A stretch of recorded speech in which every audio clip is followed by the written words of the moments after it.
देखे जी, अमीर बलाज से मेरी दोस्ती तो नहीं है सच में। उससे 4-5 मेरी मुलाकातें हैं बस।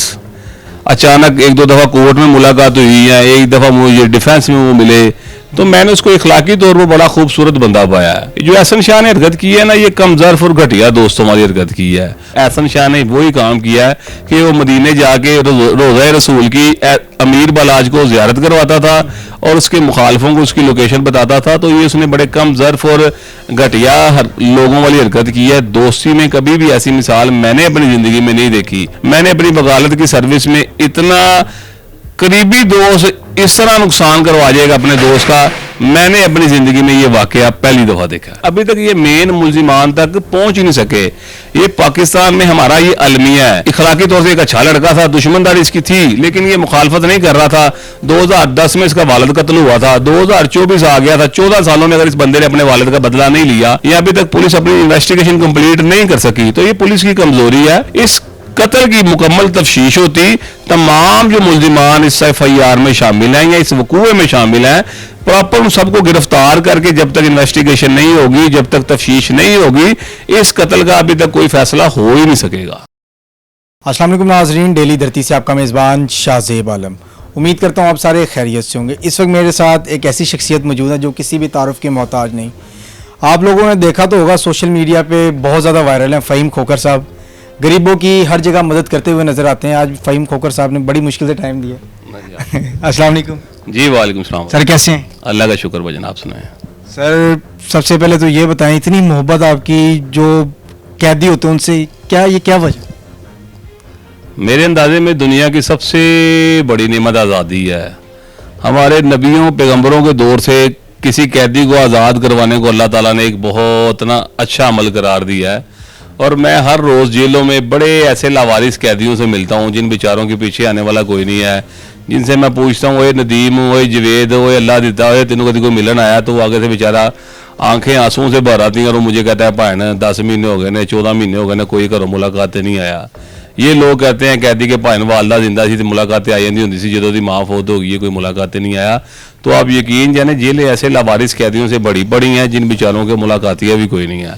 तो केस उन पे इतने छोटे हैं कि अगर वो किसी सियासतदान पर हों, किसी वकील पर हो या किसी डॉक्टर पर हों, तो वो आज पर्चा हो तो कल उनकी जमानत हो जाए। लेकिन बेचारों की लावारसी की वजह से वो बेचारे जेल काट रहे हैं और उन बेचारों को रिहा करवाने वाला कोई नहीं है, जिस वजह से बेचारे ईद रमज़ान अंदर वो जेल में गुजारते हैं। तो मैंने अल्हम्दुलिल्लाह पिछले रमज़ान भी 100 लावारिस कैदियों की जमानत करवाई थी।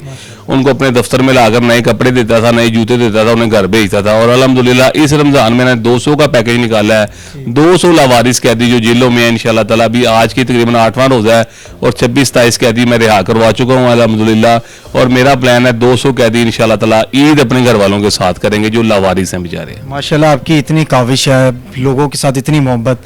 तो सर, वापस हम टॉपिक पे आते हैं, अमीर बलाज कत्ल केस पे। जी। सर, ये एहसन शाह है, अमीर बलाज के इतना करीबी दोस्त, आपसे भी 2-3 दफ़ा उसकी मुलाकात हुई है और अमीर बलाज के साथ आपकी थोड़ी बहुत दोस्ती यारी भी है।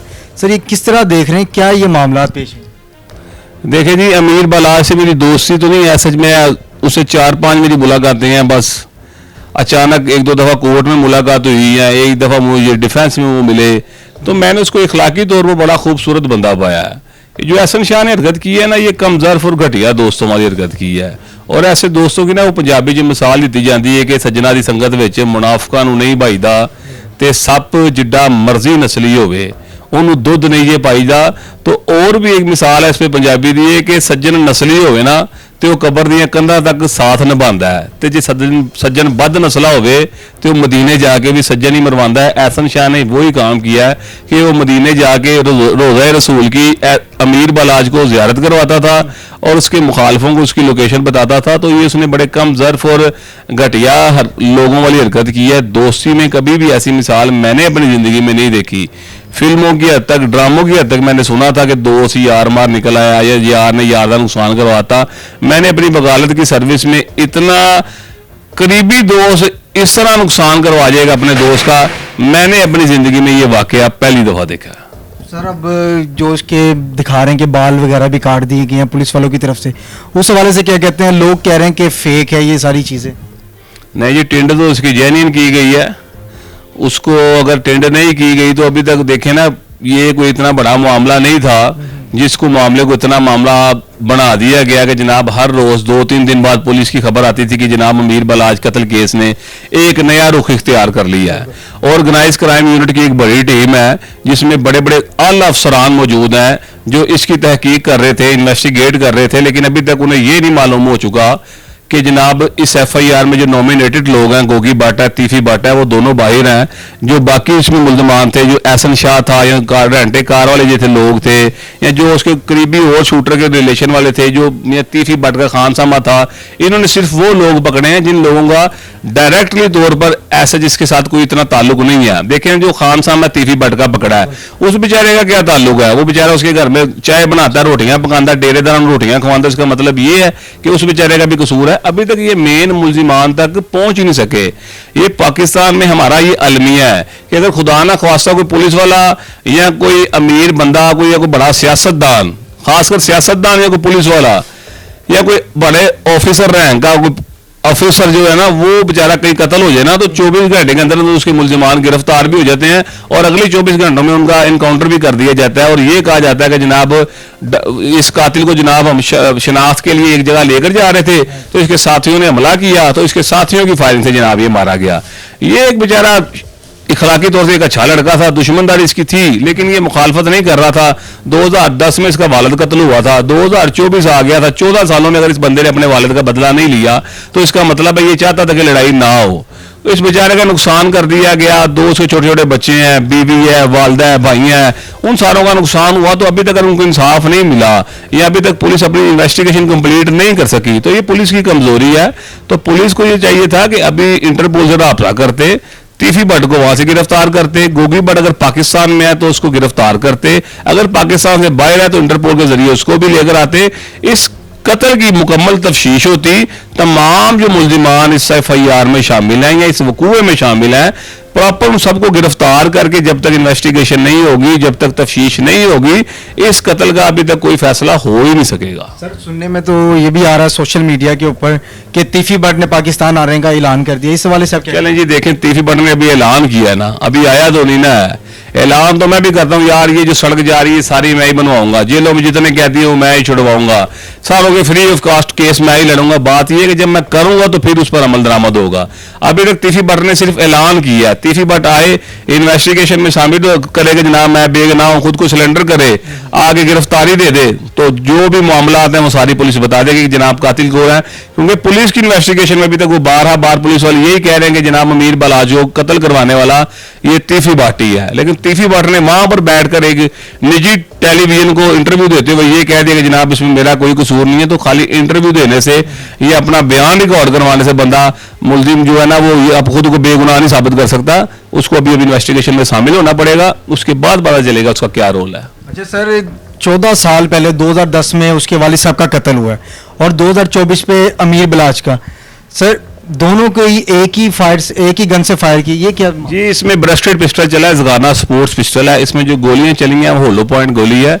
वो अगर जिस्म के किसी हिस्से में एक भी गोली लग जाए तो उसका जहर जो है ना वो पूरी बॉडी में फैल जाता है। तो ये एक बड़ा प्री प्लान काम किया गया है। ये जो हमारे लाहौर में ना ये एक अलमिया है कि जितने डेरेदार लोग हैं ना, ये इन्होंने एक काम बना लिया है कि जनाब किसी नशेई को, डाकू को, कातिल को, चोर को अपने पॉलिश करते हैं, पास रख के 40-50 हज़ार रुपया महीना तनख्वाह देते हैं। उसके बाद जो 40-50 करोड़ वाला बंदा मरवाना होता है, आप 1.5 लाख रुपया ला के बाहर चले जाते हैं, उसे जाके दुबई जाके सऊदीया जाके अपनी मक्के के सामने या जाके दुबई में बीच में तस्वीरें उतरवाते हैं और यहाँ पे वो बंदे मरवाते हैं। मैं आपको ये कह रहा हूँ कि पाकिस्तान की तारीख में मशवरा सिर्फ भुट्टो के अलावा आज तक कभी किसी पर साबित ही नहीं हुआ। जिस दिन पाकिस्तान में मशवरा साबित होने पर भी सजा होना शुरू हो जाएगी, आपके पाकिस्तान में ये यकीन करेंगे ये उरले पुरले शरले उठते हैं ना, ये उठते हैं और जनाब शूटर उठा, जनाब फलां को मार दिया, फलाने को मार दिया, ये मामला सारे कम हो जाएंगे।